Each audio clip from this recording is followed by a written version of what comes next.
O, lunok. Pasok. Bigbo. Sige. Tayo, popo. Pusokin mo yung puwet mo kung masakit.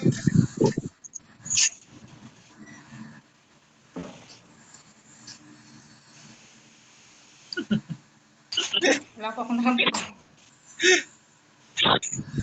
Oh, ano pa kaiba kanina? At ngayon,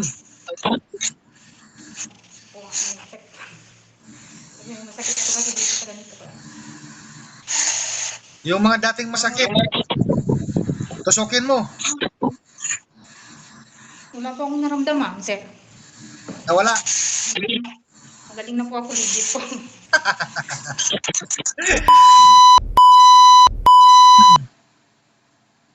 Yan, lang. Okay na po. Sige po. Respondo International po ito. Saan po tayo ngayon natin? Ito ako sa Jeddah, sir. Jeddah, okay. Ano pong may tulong ng Respondo sa iyo? May ano po kasi ako, may ano po. Tapos pag may period po ako, sobrang sakit po. Halos di po ako makatayo sa sakit. Ano daw, nakasal yung boses mo? Po? Ano po, yung pag may period po ako, sobrang sakit po nung ano ko dahil may mayuma po kasi ako sa mattress ko. Okay. Kailan na po nagsimula ko yan? Simula nung dumating po ako dito sa Saudi, so 2020 pa po iyon. Matagal ng panahon. Opo, kaya lang hindi ko naman po naharap na magpa-opera dahil di naman po ako pwedeng tumigil sa trabaho. So anong pakiramdam mo ngayon na mayroon kang ganyan? Araw-araw na pakiramdam? Sa araw-araw po, pag wala naman po akong period, parang ano lang po, pag nakaupo po ako ng matagal, parang masakit po masakit siya. Ngayon? Opo, pag nakaupo po akong ganyan, parang may naramdaman po ako na ano, dun sa puwit ko, parang masakit siya. Masakit sa puwet? Oo. Sige. Tutulungan kita. Pero tulungan mo din ang sarili mo. Opo. Sa papaanong paraan sa pagtulong sa sarili? Sa paniniwala po sa kay Maliban. Tres Mundo po. Maliban sa pagpapaniwala. Okay, diretsuhin na kita ha. Ako ay isang tao lamang. Wala akong kapangyarihan. Lahat ng ginagamot ko ay hindi po ako ang nanggagamot sa kanila. Kundi ito, ang amang espiritual na si Trismundo Hilario, ito ha. Yan, isang espiritual yan na mas makapangyarihan sa lahat. Kikilanin mo yan at tahakin mo ang tinatahak ko bilang isang Trismundo. Dahil yan ang magpapatuloy ng araw-araw na paggamot sa iyo. Hindi yan na parang sili na anghang agad ay gagaling. Pero ipaparamdam sa iyo ang kaginhawaan na matagal mo nang gustong makamit. Opo. Kaya mo ba? Kakayanin po. Kapag nagbitaw tayo ng salita, tutuparin ho natin. Dahil gaya nga ng sabi nga ng agos namin, ang isinugo dito sa mundo ng buhay, maluko mo man ako bilang isang tao, pero ang spiritual ko ay hindi mo kayang lukuhin. Opo. Kapag tinalikuran mo yan, yan ay pangsamantala lang na kagalingan sa iyo. Babalik at babalik yan. Lalo na pag ikaw ay inulam, binarang. Opo. Oo. Kapag mayroon kang ganyan at ikaw ay napagaling ng Trismundo, ibig sabihin yan, andito siya. Ito, ang amang spiritual. Andyan yan sa katauhan mo, naga-proteksyon.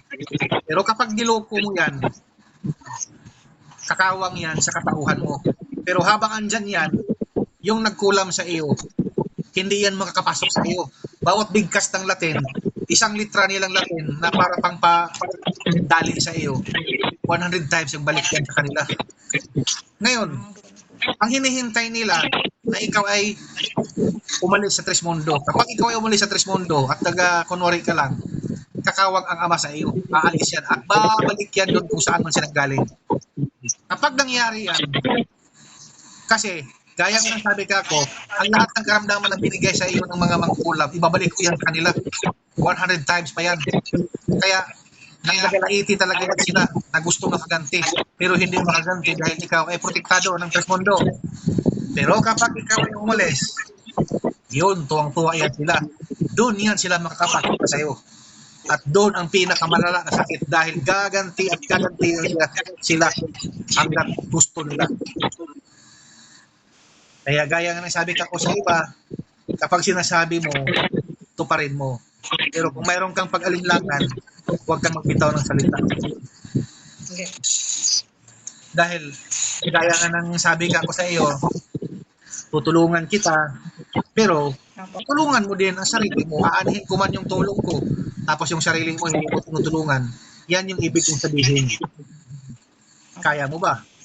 Kaya po. Wala namang mawawala sa iyo eh. Bagkus, ikaw pa yung madagdagan ng kaalaman at kapangyarihan at tuloy-tuloy na pagaling sa iyong karamdaman. Opo. Kaya mo ba? Kaya po. Sige. So, parin mo yan ha.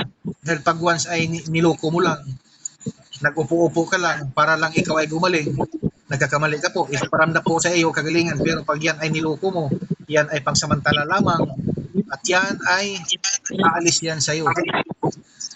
Kapag open ka na, kung sino man yung dumalik sa iyo, babalik, mas damo pa ang babalik sa iyo. Hindi kita tinatakot. Yan ang katotohanan. Sige.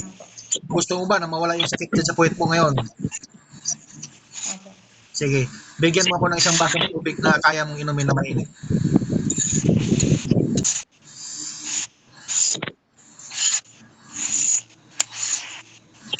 Sige, inumin mo yan lahat. Inumin mo na.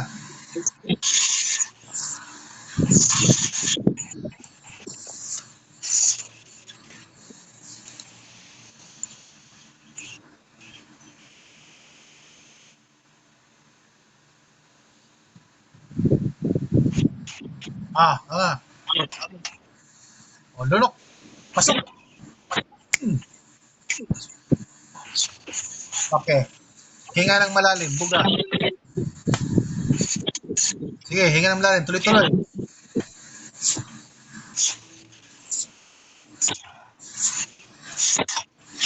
O, tama na.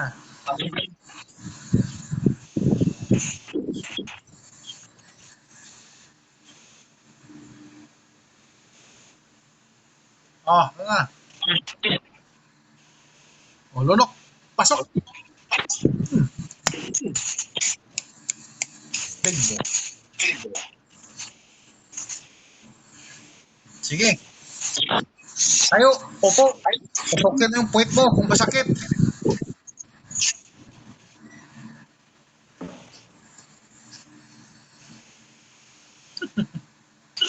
Wala pa akong nakakamali.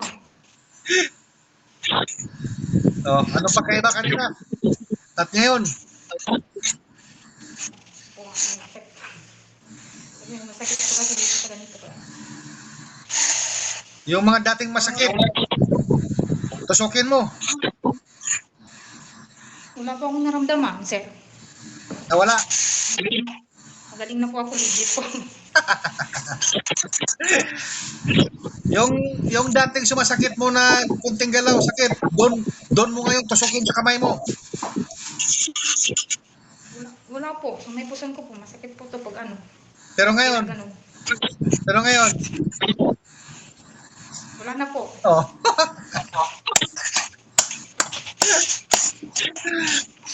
So ate, naka-vlog po tayo. Ano pong ma-share natin sa ating mga followers na ikaw ay nagamot ng Trismondong, Pasalamat. ano yung pagkaiba? Po. Dahil napagaling niya po ako sa aking naramdaman. Basta magtiwala lang po tayo kay Trismondo Hilario. Salamat po, sir. Legit po pa.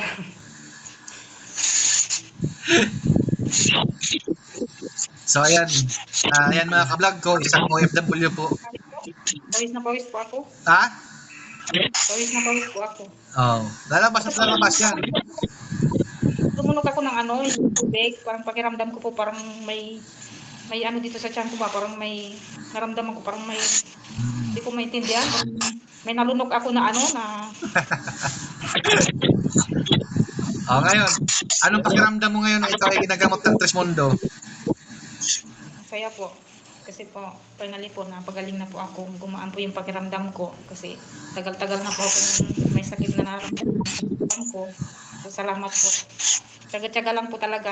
Buti po napansin niyo po ako. Kasi araw-araw po ako nag-share sa mga ano niyo, sa mga vlog niyo po. Kapag nakita ko po, meron po kayong upload, share ko po siya. Kasi Yun. sana mapansin ako nito. So ayan mga ka-vlog ko, mayroon na po tayong natulungan na isang OFW na may matagal lang ininda at isa siyang nagpapatunay sa kanyang karamdaman. At umabot kayo dito sa full video nito hanggang dulo. Intindihin nyo at nawain. At lalong-lalo na ang sabi ko, isang share at isang buhay po na maliligtas. Sa pamagitan po ng pag-share nyo, ay isa din kayo nga nakakatulong sa ating kapwa-tao. At dyan din kayo pamamahayan ng Ama dahil sa Naman ako dito. So mga ka-vlog ko, hanggang dito na lang ako. Bye-bye mga ka-vlog ko. See you next vlog mga ka-vlog.